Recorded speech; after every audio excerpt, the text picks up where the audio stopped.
why it's important to recognize the out of measure distance. And why do you think it might be very important, super important? Because you know when you have as soon as somebody gets into your measure, then you're not safe anymore. And you have to do something. Exactly. Many people when we fight them, you can see in tournaments, okay, there's a lot of people watching, I mean everybody wants to show off, yeah, I'm great fencers, okay, so people enter the ring and then start doing like stuff, okay, and usually I get there and I'm looking what are you doing, you know, because it's like too far, it's again, energy, okay, there's just a limit to our energy, I mean, doing transitions out of measure doesn't make your fencing better. That doesn't help you nothing. It just, I mean, it's a show for some people who are watching. Okay. So if you recognize, and if you can recognize that when I'm standing like this, we are completely out of measure, and if my opponent here starts doing some quite flailing, you can go like, okay, and you can wait until it will end. Okay, because this distance for you is absolutely nothing of interest until he makes a step into the measure. And in this distance starts the, let's say, second most important distance, and that's the, I call it fighting distance. Okay, I mean, or middle, central, whatever distance, but fighting distance is a good term for it, because from here, things that we do matter. Okay, from here, every transition, every movement that we do creates an opening, and thus we call it a tempo. Okay, tempo is a finite movement. Okay, it's a movement which has got a beginning and an end.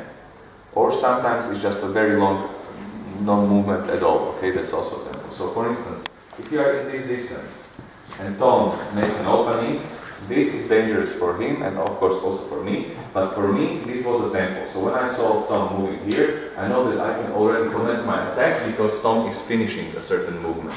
Okay, and even if he finished halfway through, he is about to start a new one, whereas I am already moving within that tempo, alright? So that's the fighting distance.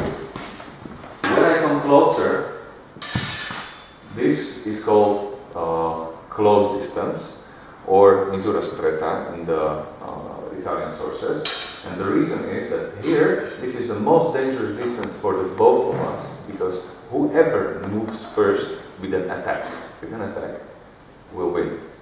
Like, no, win, will hit, okay, is the more correct word. Because here, I can hit without the need to move, maybe just adding some of the body, okay? So here, if you have two people who are moving in this distance and doing nothing, they're stupid, because you just need to do this and you are hitting, okay? But the same, of course, for my opponent, so we have to be careful. So if I'm about to attack, you must forget in the close distance, in the misura stretta, you must completely forget about flailing, about pulling your sword. You must not do it. If you do it, you are completely open, vulnerable, and your partner or opponent is celebrating Christmas gift early, alright? Then, this is like the most dangerous. And then comes an ultra dangerous distance, which is called like near distance. And in this distance, not a lot of fencing can happen, okay? Because here, the only fencing that can happen is attacks with the other parts of the sword, because this is the distance for ringen, okay, or for wrestling. And why do you think that this is like very dangerous for most people? What is the reason why this distance is like super dangerous? Most people can't really wrestle or fall. And also, if we have a sword, more or less we are equal. More or less we are equal, okay? Using the sword means using our wits, our skill, everything that we can get in there, right? But when we get fighting body to body, when we start to wrestling, who usually wins? Stronger one. The stronger, alright? You might be a very good wrestler, but if your opponent is 20 kilos heavier, or let's say a head taller, it's not that easy to put such a person down. You can do it if you have a lot of experience, if you're really good, fast, and you can go for the joints, because of course the same principles that apply for fencing, weakness, strength, Schwäche, etc. are the same, but if someone's stronger, they are just stronger, okay? So we should avoid this distance at all costs. This is like the last thing, you should like go away. If someone wants to grapple, just go away and hit them like crazy from all sides, alright? So now, if we return to this exercise, what we did, okay, and the logic that I want to we're doing the thrust from two measures, okay, from misura stretta and larga, or from the close and fighting distance, where we can use either just the movement of our body, meaning just the limbs, or the thrust, and also the movement of our leg, alright? And now, there's this little trick which again applies for all attacks in fencing, that we know that for us the best distance is the close distance because we can hit just by using the movement of our arms, but we also know that there's a little danger involved in that, okay, because the same can go for an opponent. We know that this is the fighting distance is relatively safe because even if an attack is commenced, we have the time which equals to the length of the step that the opponent or we have to take, right?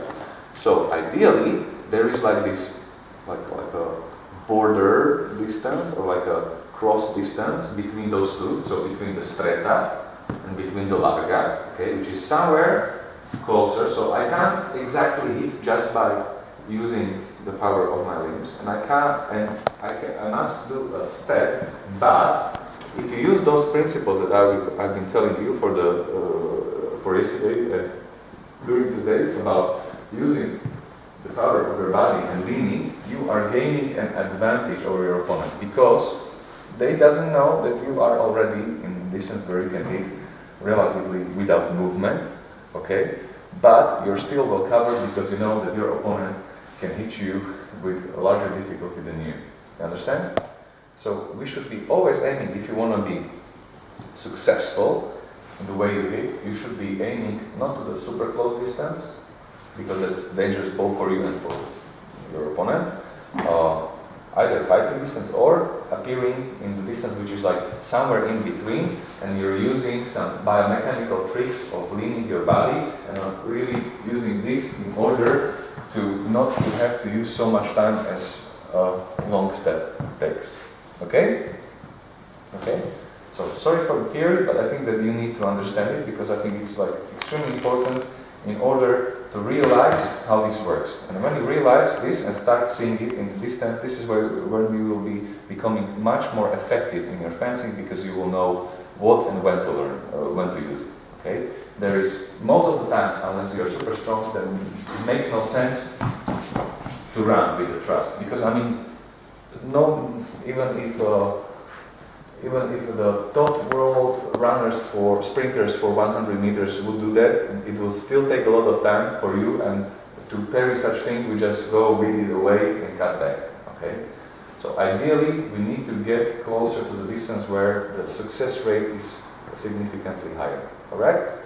So back to the exercise, and now we will do a small change. Now the coach or partner, we will still do those 5 different distances, but now the coach or partner will give us signal into the one of the 3 openings on the side. Okay, we will be doing just one side, so everything will go on the right. So either I open for the high opening, central opening, and low opening, and we will repeat the thing that we did yesterday. So if I'm close, I go here, hit, and as I come close, I end up in hanging. Okay, so I will hang the position in the very end, not in the beginning, but in the very end, into the opposite position. If it's a central position, again, I go into langor, I hit, and I go against it. If it's a low position, I go, and I will hang it lower, okay? But in the end, not in the beginning. First, langor, then hang it, okay? And don't pull it towards you, okay? All the time. Hold your arms in the front, okay? I'm exaggerating a bit, but I want you to see the difference. Come on.